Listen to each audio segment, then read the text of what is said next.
محرم الحرام کے چند مسائل آپ کے سامنے رکھنا چاہتا ہوں۔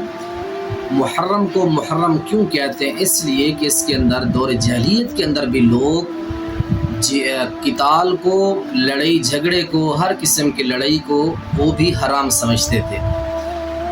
اور محرم کو محرم کیوں کہتے ہیں؟ کیونکہ حرمت والا مہینہ اس کو قرار دیا، اس لیے اس کو حرمت والا بھی کہتے ہیں۔ اس کے اندر ہر قسم کی لڑائی جھگڑا حرام ہوتا ہے، کیونکہ حاجی جو ہوتے ہیں وہ ذی القعدہ کے اندر حج کے لیے تشریف لاتے ہیں، تو اس طرح پھر حج کرنے کے بعد پھر واپس بھی انہوں نے جانا ہوتا ہے۔ تو بعض قبائل جو ہے حاجیوں کو لوٹ لیتے تھے، اس طرح لوگوں کو، قافلوں کو۔ لیکن جب مہینہ حرمت والا ہوتا تھا، حرمت والے مہینے کی حرمت کا احترام کرتے ہوئے پھر چور جو رہزن تھے وہ حاجیوں کو نہیں لوٹا کرتے تھے، اس لیے اس مہینے کو محرم کہا جاتا ہے۔ ماہ محرم کی فضیلت یہ ہے، فرمایا کہ یہ حرمت والے مہینوں میں سے ایک مہینہ ہے۔ فَلَا تَظْلِمُوا فِيهِنَّ، اس مہینے کے اندر کسی قسم کا ظلم و زیادتی نہ خود پر کرو نہ کسی اور پر کرو۔ جس طرح بعض لوگ محرم شروع ہوتا ہے اپنے گربان پھاڑتے ہیں، اپنے سر منڈا دیتے ہیں، اپنے چہروں کے اوپر تماچے مارتے ہیں۔ لَيْسَ مِنَّا مَنْ ضَرَبَ الْخُدُودَ، جو اپنے منہ پر تھپڑ مارے وہ ہم میں سے نہیں ہے۔ وَشَقَّ الْجُيُوبَ، اپنے گربان کو پھاڑے۔ وَدَعَا بِدَعْوَى الْجَاهِلِيَّةِ، اور جہلیت کی آوازیں نکالے۔ فرمایا کہ وہ بندہ ہمارے طریقے پر نہیں ہے۔ اسلام غمی کے اندر، دکھ کے اندر، دکھ کی گھڑی کے اندر مومن صبر کرتا ہے۔ الصبر صدمۃ الاولی، جب اذیت پہنچے، تکلیف پہنچے، آزمائش ہو، آپ نے صدمے کی پہلی فرصت میں صبر کرنا ہے۔ تو اس لیے محرم یہ حرمت والا مہینہ ہے، اس میں کسی قسم کا ظلم و زیادتی، جنگ و جدال، فساد نہ کرے، کسی پر بھی ظلم نہ کرے، اور اپنے جسم پر بھی تشدد اور ظلم نہ کرے۔ یہ حرمت والا مہینہ ہے اور یہ فضیلت والا مہینہ ہے۔ اور اس کے ساتھ ساتھ ماہ محرم کے دنوں کی فضیلت کیا ہے؟ اللہ کے نبی علیہ السلام نے فرمایا افضل الصیام بعد رمضان شہر اللہ المحرم وافضل الصلاۃ بعد الفریضۃ صلاۃ اللیل۔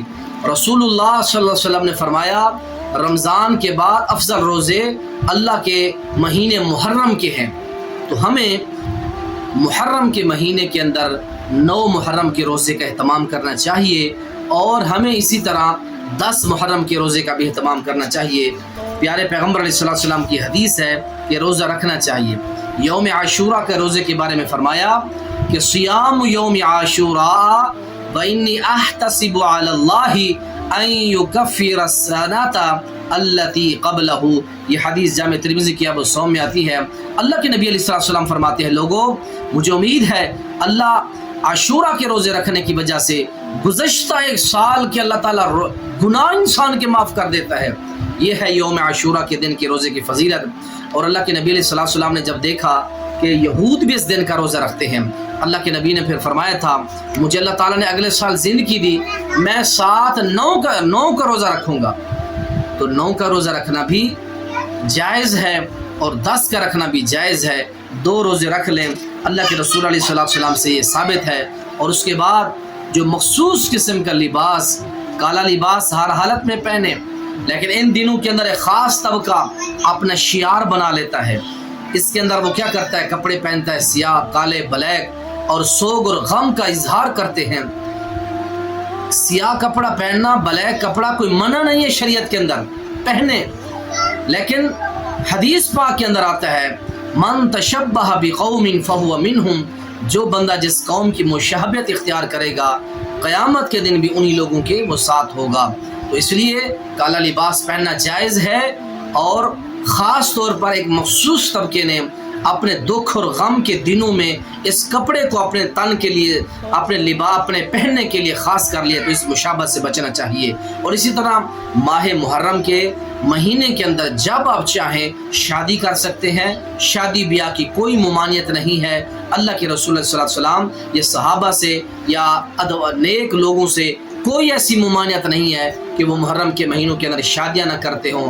اس طرح محرم کے مہینے کے اندر روزوں کا خیال کریں، رکھیں، اور اسی طرح ہر قسم کے ظلم و جو ہے جبر سے، زیادتی سے، چوری سے، فلا تظلموا فیہن، خود بھی ظلم اپنے نفسوں پر نہ کریں، کسی پر نہ کریں۔ تو میرے محترم بھائیوں، محرم یہ اللہ کا مہینہ ہے، حرمت والا مہینہ ہے، اس کے اندر یہ ساری جو احکامات ہیں، معاملات ہیں، ان کے اوپر عمل کرنا چاہیے۔ 10 محرم الحرام کے دن کی بڑی فضیلت آئی ہے۔